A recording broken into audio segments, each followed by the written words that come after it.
Good afternoon. This is a special coverage of the coronavirus crisis using the combined forces of News 5 and Cignal TV's 1 News, Radio 5, and 1PH. Manila Mayor Isko Moreno will place the first district of Tondo under a 2-day hard lockdown this week. Moreno explains that Tondo's first district has one of the highest number of confirmed COVID-19 cases and quarantine violators in the city, with 81 positive patients and 926 violators. Under the hard lockdown, residents will not be allowed to go out of their homes. All stores, establishments, and markets must close, except for the Divisoria's night market and the Manila International Container Port, to ensure the continuous supply of food and the flow of cargo. A consumer group wants cheaper delivery charges because of the recent rollbacks in petroleum prices. But delivery drivers argue that the added fees help them put food on the table during the COVID-19 crisis. Shyla Francisco tells us more. Food delivery services have taken the limelight this quarantine period, with most residents restricted to their homes to avoid infection. Amid the in-demand service, a consumer welfare group is seeking help from the interagency task force to have delivery charges reduced in light of decreasing fuel prices. Since yesterday, oil firms slashed almost 2 pesos in diesel products, while gasoline prices are down by 20 centavos. And since January, fuel prices already went down by as much as 37%.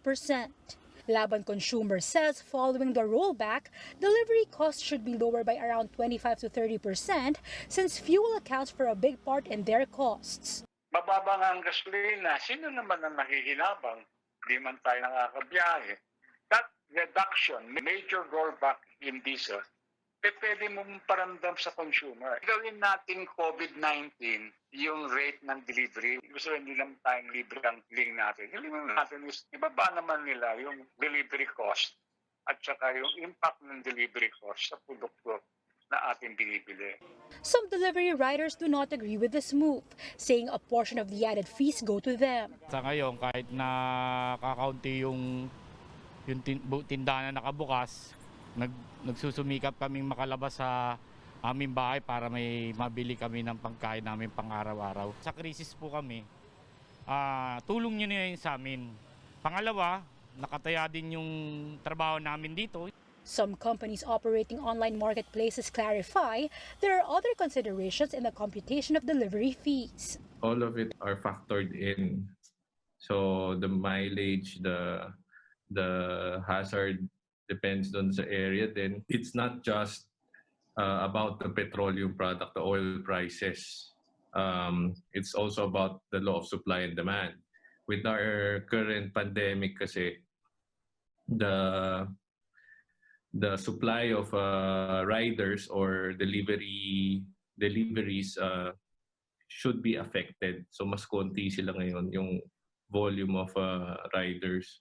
Kaya siguro nag-increase din sila.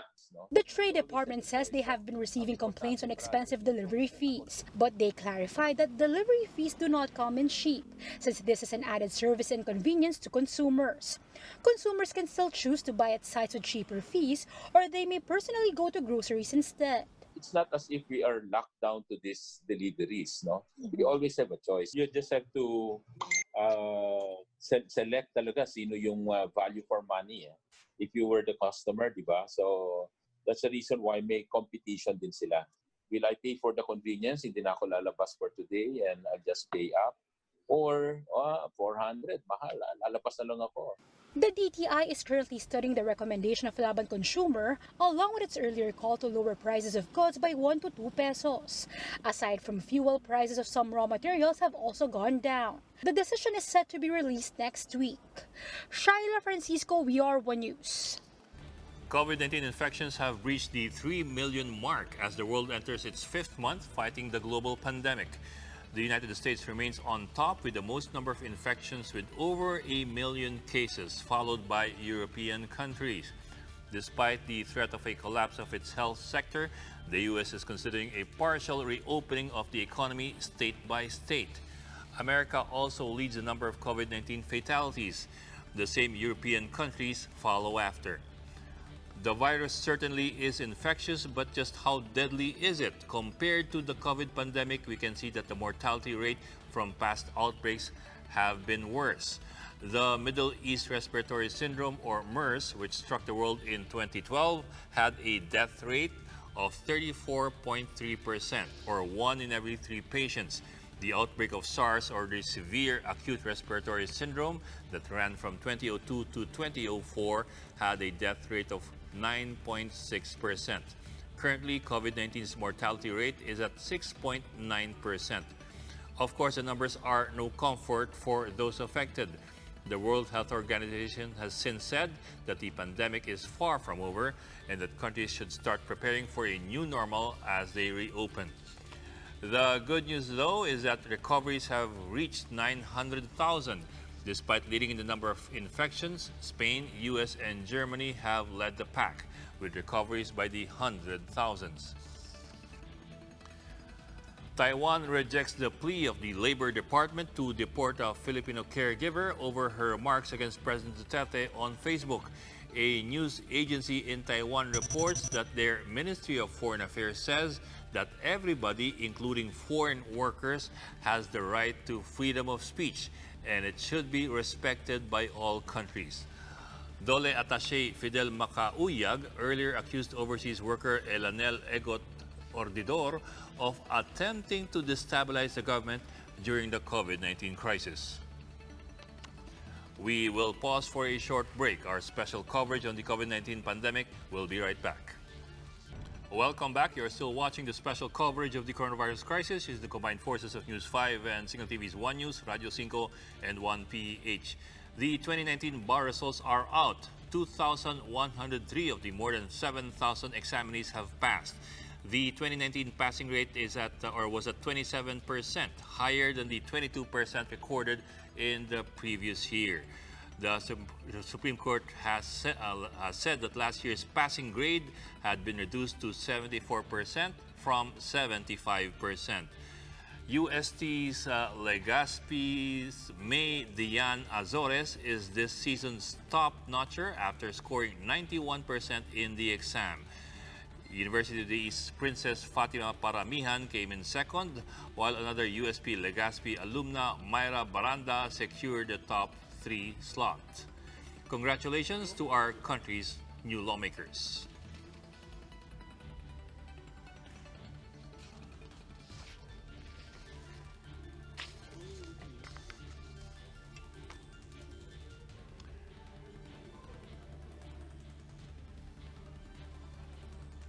The U.S. Department of Defense has released unclassified videos of unidentified phenomena caught by Navy pilots.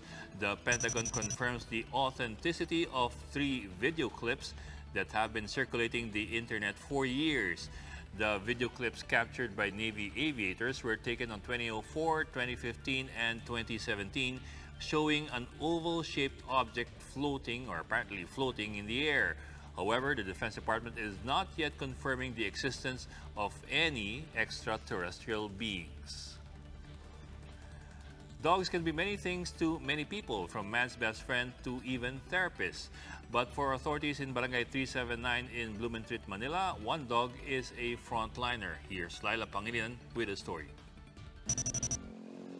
It was no ordinary dog who welcomed my team when we entered Barangay 379 in Blumentritt, Manila. She was none other than Chi-Chi, the city's first ever dog frontliner. Chi-Chi just finished taking a bath and is now ready to do her rounds, complete with her own frontliner's ID. Chi-Chi has been under the care of the barangay office for over a year. From a street dog, Chi-Chi has earned the title of a barangay canine, roving together with barangay authorities. Pagka nagro-ronda po kami, lagi po siyang nandun, iikot din po siya. Minsan nauna pa siya sa amin mag-gala-gala. Kabisado niya na po yung area namin. Pag nagdi-distribute po kami, talagang yung galaw po niya, parang security po talaga. Alert po siya.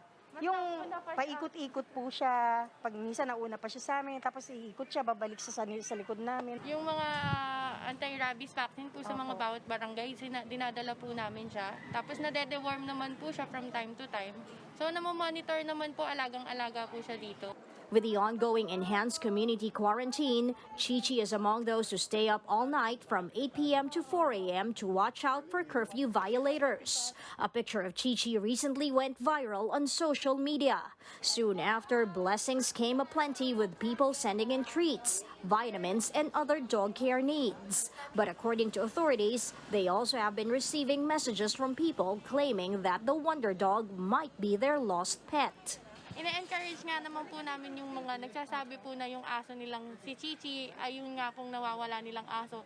Pwede po silang pumunta dito sa barangay namin, magpakita sila ng proof. Kaya lang ang masasabi namin, sobrang napamahal na po sa amin si Chichi eh. Tsaka nakita niyo naman po kung gaano siya kalambing sa amin. But for now, Barangay 379 in Blumentritt is definitely a home for Chichi. For News 5, Laila Pangilinan. We are One News. And that's the latest on the enhanced and expanded community quarantine. For more updates, follow News 5, the Philippine Star, and Business World Online. I'm Ed Lingao, and we are One News.